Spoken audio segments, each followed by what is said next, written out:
for today's video nga ay may humamon sa akin at ang humamon ay si Papa J.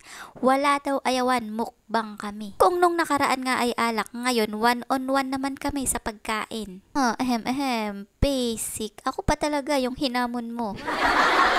Hindi pa ba halata sa mukha ko at hindi pa ba halata sa mga braso ko? Aba. Sinimulan na nga namin at ang sausawan niya ay bagoong tining na may sili at may suka. Oh, sarap.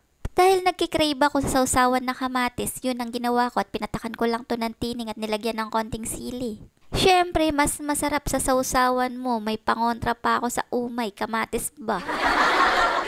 Habang kumakain nga ako dito, Diyos ko, yung utak ko nagsasalita at sinasabing, ilang beses mo na bang sinasabi na magda-diet ka, baka hindi lang 100 times. Pero teka nga lang self, kasi nga hinamon ako ng mukbang. Aba hindi ko to pwedeng tanggihan. Kasi hindi na mukbang ang tawag dun kapag eto tinanggihan ko at kapag eto umayaw ako na hindi nasisimot. Napakatapang ko namang tunay. Nakita nyo ba yun? Gumawa pa talaga ako ng kalokohan.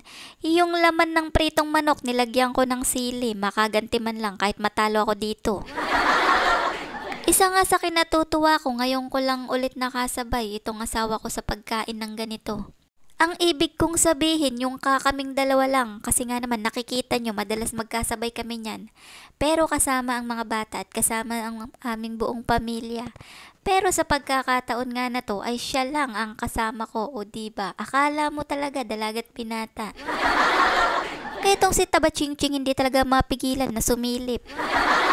Nakakatuwa pa nga at nasa loob kami ng bahay pero nakagamit nga kami na ring dahon. Alam nyo rin ba mga idol na ganitong mga ulam, simple lang. Pero mas marami talaga akong nakakain kapag ganito lang ang pagkain. Paano ba naman, bata pa lang ako, laki na ako sa hirap. At yung pang-araw-araw na inuulam namin, provided lang ng tatay ko. Ang ibig kong sabihin, galing lang sa sipag at tiyaga ng tatay ko. Yung tipong aalis ng umaga at pupunta nga lang daw sa bundok o sa mga batis.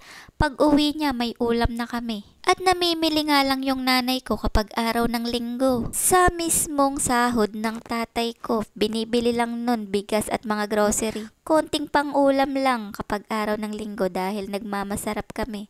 Pero yung mga susunod na araw, aba, sariling diskarte na ng tatay ko, diba? Napakagaling. Pero ngayon wala nang ganun. Dahil 1 kilos mo lang, kailangan mo talaga ng pera. Kaya nga kailangan ngayon magsipag at magtiyaga ka sa pagtatrabaho para makain mo yung mga gusto mo. O paano ba yan? Mukhang maipapasa ko yung challenge mo, Papa J.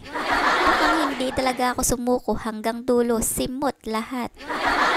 Sabi ko nga sa'yo, hahamunin mo ko yung mas mahirap pa. Eto, sobrang basic. Basic na basic yan para sa akin. Shoutout nga pala doon sa mga kaibigan natin na nasa Japan, yung buong mag-anak ng Hilario family.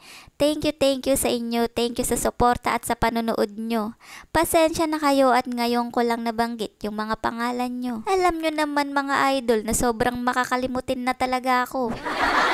Lalahatin ko na po yung pasasalamat ko sa lahat po ng patuloy na sumusuporta. Maraming salamat po sa inyo and God bless po.